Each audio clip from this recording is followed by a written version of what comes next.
আচ্ছা, আমরা প্রতিদিন যে খাবার খাই তার পেছনে যে একটা নিখুঁত অঙ্কের জগৎ কাজ করে সেটা কি আমরা কখনো ভেবে দেখেছি?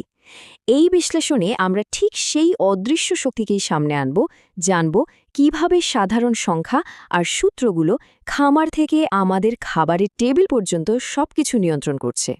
শুনতে খুব সহজ প্রশ্ন মনে হতে পারে, কিন্তু উত্তরটা কিন্তু বেশ চমকে দেওয়ার মতো। আধুনিক চাষাবাদের পেছনে সবচেয়ে বড় শক্তিটা কি, একটু ভাবুন তো।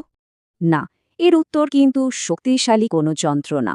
আসল হিরো তো কাজ করে পর্দার আড়ালে, আর সেই অদৃশ্য শক্তিটাই হলো গণিত। একটা সময় ছিল যখন চাষাবাদ হতো কেবল অভিজ্ঞতা আর অনুমানের উপর ভিত্তি করে, কিন্তু আজকের কৃষি, ওটা এখন পুরোপুরি ডেটা নির্ভর। এটাই হলো কৃষির আসল বিবর্তন, ঐতিহ্য থেকে বেরিয়ে এসে গণিত ভিত্তিক বিজ্ঞানে পা রাখা। আর ঠিক এই পয়েন্টটাই আমাদের আজকের আলোচনার একেবারে কেন্দ্রবিন্দুতে। একটা সফল চাষাবাদের প্রত্যেকটা ধাপে, পরিকল্পনা থেকে শুরু করে ফসল কাটা পর্যন্ত, গণিতই হল মূল চালিকা শক্তি। আচ্ছা, তাহলে চলুন একদম গোড়া থেকে শুরু করা যাক। বীজ বোনারও অনেক আগে, যখন একটা খামারের পরিকল্পনা করা হয়, তখন গণিত কিভাবে কাজ করে। আর এখানেই কাজে আসে জ্যামিতি। এটা কিন্তু শুধু বইয়ের পাতায় থাকা কোনো থিওরি না, বরং মাঠের বাস্তব নকশা তৈরির একটা দারুণ টুল। এর একটাই লক্ষ্য, 1 ইঞ্চি জমিও যেন নষ্ট না হয়, আর জল বা সারের মতো প্রত্যেকটা জিনিস যেন একদম ঠিকঠাকভাবে ব্যবহার করা হয়।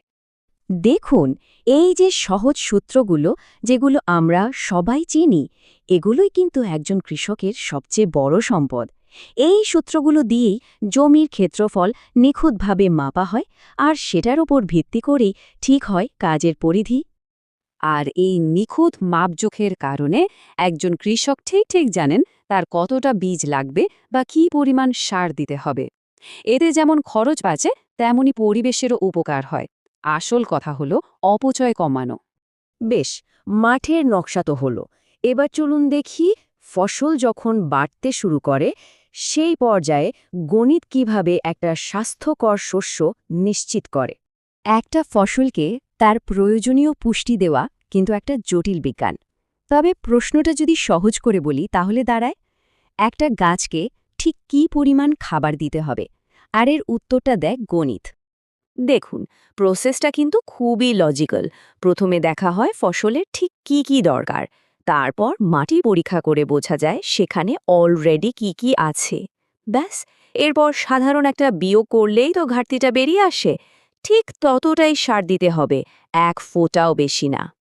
শুধু তাই না, একেবারে শেষ ধাপে এসে ওই ৭০ কেজির নাইট্রোজেনের ঘাটতি মেটাতে ঠিক কত কেজি ইউরিয়া সার লাগবে সেটাও একটা সহজ হিসাব দিয়ে বের করা হয়। মানে এখানে আন্দাজের কোনো জায়গায় নেই, সবকিছু একদম কাটায় কাটায় হিসাব করা। সার তো গেল, জলের ক্ষেত্রেও কিন্তু একই রকম নিখুঁত হিসাব।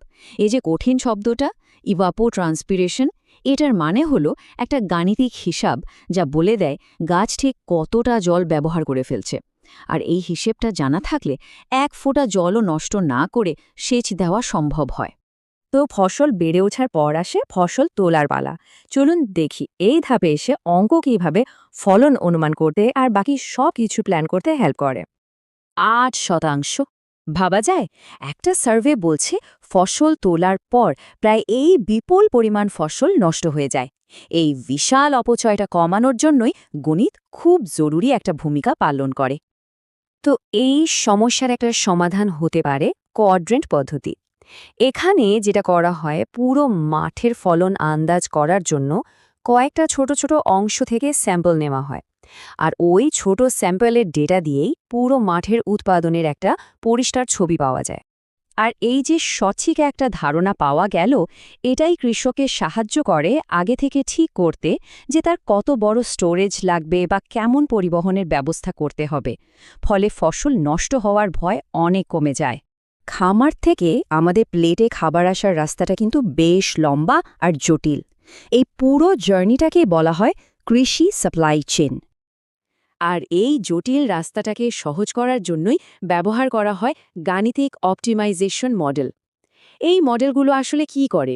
এরা হাজারো সম্ভাব্য রাস্তা বিশ্লেষণ করে সবচেয়ে ভালো সবচেয়ে সস্তা আর দ্রুত রাস্তাটা খুঁজে বের করে, যাতে ফসলটা সবচেয়ে কম সময়ে আর কম খরচে বাজারে পৌঁছাতে পারে। তাহলে ভবিষ্যৎটা কি? প্রযুক্তি কিভাবে অঙ্কের এই ক্ষমতাকে আরও বাড়িয়ে তুলছে? চলুন সেটাই দেখি। এই দেখুন, জিপিএস চালিত ট্র্যাক্টর, ড্রোন, মাটির সেন্সর, এমনকি আর্টিফিশিয়াল ইন্টেলিজেন্স, এই সব হাইটেক জিনিস কিন্তু চলছে ম্যাথ আর স্ট্যাটিস্টিক্যাল মডেলের ওপর ভর করে। এরাই ভবিষ্যতের কৃষিকে আরও নিখুঁত আর কার্যকর করে তুলছে। এক কথায় বলতে গেলে এই লাইনটাই কিন্তু আমাদের পুরো আলোচনার সারমর্ম। গণিতই কৃষকদের তাদের সম্পদ ঠিকভাবে ব্যবহার করতে, অপচয় কমাতে আর উৎপাদন বাড়াতে সাহায্য করে। তাহলে শেষ করার আগে একটা প্রশ্ন রেখে যাই।